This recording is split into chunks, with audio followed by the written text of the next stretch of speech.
क्या अदानी पावर में स्कैम हो रहा है? Hi, this is Dev and watching traders diary और आज हम बात करने वाले हैं अदानी पावर के स्टॉक के ऊपर।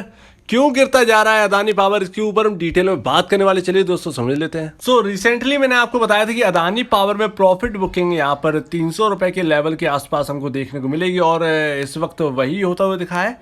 प्रॉफिट बुकिंग आई 300 के लेवल से और स्टॉक आ चुका है 266 रुपए 35 पैसे के लेवल पर। और अब सपोर्ट की बारी है, सपोर्ट का लेवल आने वाला है और उसको हम देखेंगे। लेकिन यहाँ पर जो है कुछ और चीज़ों पर सवाल उठ रहे हैं, उसके ऊपर हम बाद में बात करेंगे। लेकिन पहले हम स्टॉक के ऊपर बात करें, उसके बाद जो सवाल उठ रहे हैं अदानी पावर पर उसके ऊपर हम बात करेंगे। और आज सिर्फ अदानी पावर ही नहीं बल्कि अदानी एंटरप्राइज, इवन यहाँ पर पूरा ओवरऑल मार्केट जो है वो डाउन है। एटलीस्ट 400 पॉइंट्स के नीचे का यहाँ पर जो है डाउन साइड दिखाई है मार्केट ने। और अदानी ऐसे वक्त में, ऐसे गिरते हुए बाजार में भी फिर भी चलने का दम रखते थे, लेकिन अब वो दम यहाँ पर कहीं भी दिख नहीं रहा है। ओवरऑल अदानी ग्रुप के शेयर जो है वो डाउन है 4-5% और यहाँ पर अगर पावर की बात करें तो टाटा पावर भी डाउन है, पावर ग्रिड भी डाउन है, कोल इंडिया भी डाउन है। तो लगातार यहाँ पर जो है जो गिरावट का जो सिलसिला है वो ओवरऑल मार्केट में हमको देखने को मिल ही रहा है। तो अभी अदानी पावर का मार्केट कैप देखिए 1,02,691 करोड़ के आसपास का मार्केट कैप है गिरने के बाद। और यहाँ पर अगर हम बात करें तो इसके जो फंडामेंटल जो फाइनेंशियल इंडिकेटर्स हैं वो ईपीएस आप देखिए 0.72 पर है, तो ईपीएस में कोई चेंज नहीं होता। लेकिन पी रेशियो देखिए 367.75 है और इसके ऊपर भी सवाल उठते हैं। देखिए अदानी पावर की अगर हम बात करें तो पावर सेक्टर में सबसे महंगा शेयर जो है वो अदानी पावर है। इसीलिए कहते हैं कि टाटा पावर ज्यादा प्रेफर किया जाता है अदानी पावर के कंपैरिजन। और ये ठीक भी है कहीं ना कहीं, क्योंकि यहाँ पर जो है जो महंगापन है वो अदानी पावर को काफी ज्यादा नीचे ले जाता है। तो ये ठीक नहीं है, बिल्कुल भी ठीक नहीं है। सबसे पहले इंडिकेटर तो यही है कि यहाँ पर ऐसे स्टॉक्स को खरीदना नहीं चाहिए।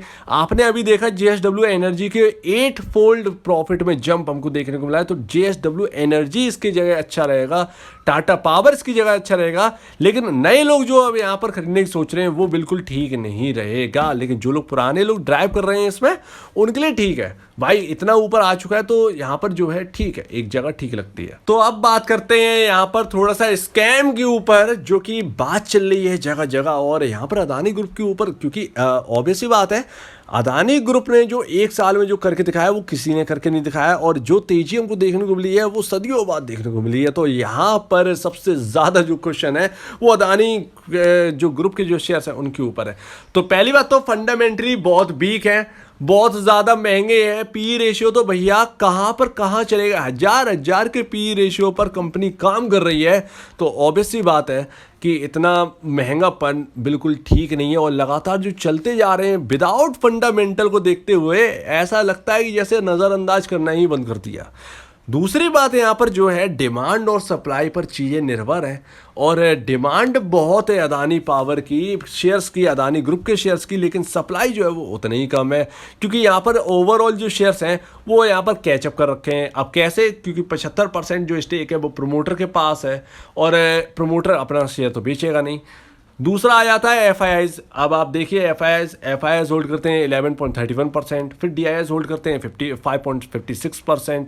उसके बाद यहाँ पर जो जगह बचती है वो 8.15% है। रिटेल इन्वेस्टर जो है वो यहाँ पर जो है ओन करता है। तो इतनी सारी पूरी स्टेक यहाँ पर जो है ओन करी जाती है और उसमें से कुछ नंबर ऑफ शेयर्स जो है वही ट्रेडेबल क्वांटिटी है, यानी वो सिर्फ और सिर्फ रिटेल इन्वेस्टर के हिस्से में ही थोड़ा सा है, वरना एफआईआईज बेच नहीं रहे, डीआईआईज बेच नहीं रहे। तो वो सब कैद करके रखे हैं।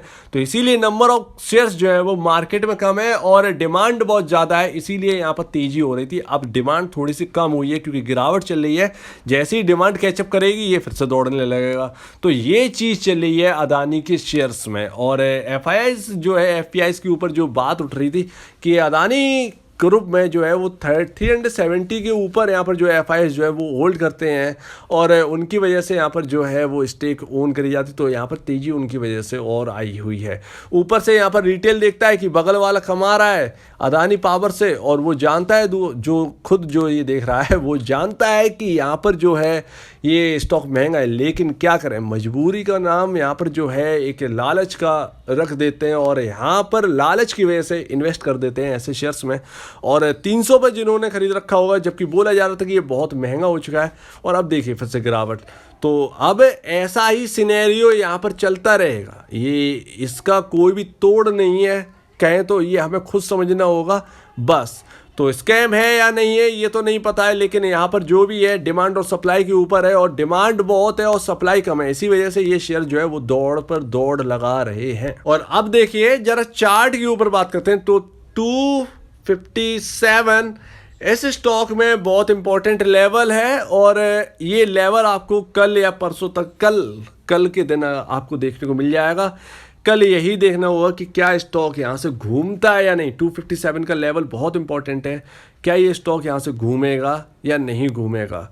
पहला ये सपोर्ट है, ध्यान रखिए। तो पहला ये देखते हैं कि कैसे यहाँ पर जो है बच के निकलते हैं हम, और अगर यहाँ से घूम जाते हैं तो तेज़ी दोबारा होगी, अदरवाइज़ यहाँ पर थोड़ी सी और गिरावट आ सकती है, जो कि हमने पहले बात करी थी। तो यहाँ पर पहले तो हमने 100 रुपये से 300 रुपये का जो टारगेट दिया था वो तो अचीव हो ही गया, फिर वहाँ से जो गिरावट देखी, और अब देखते हैं कि अब होना क्या है। लेकिन अब क्वेश्चंस के घेरे में जो है वो बहुत सारी चीज़ें, लेकिन उसका असर कितना होगा ये नहीं पता है। और ये जो भी है ये ठीक है, यहाँ पर जो भी है हम रिटेल इन्वेस्टर्स को खुद समझना चाहिए कि कहाँ इन्वेस्ट करना है, ये हमारे ऊपर होता है। तो ठीक है, कल वेट करते हैं। 257 का लेवल देखिए इंपॉर्टेंट है, उसके बाद सेकंड सपोर्ट के ऊपर बात करेंगे, अगर पहला सपोर्ट नहीं बचता है तो अगर आपको इस वीडियो में कोई प्रॉब्लम है, कुछ पूछना है, कुछ बताना है, कुछ कहना है, तो प्लीज़ कमेंट सेक्शन में कहिए। और अब दीजिए मुझे इजाजत। वीडियो देखने के लिए बहुत बहुत धन्यवाद दोस्तों।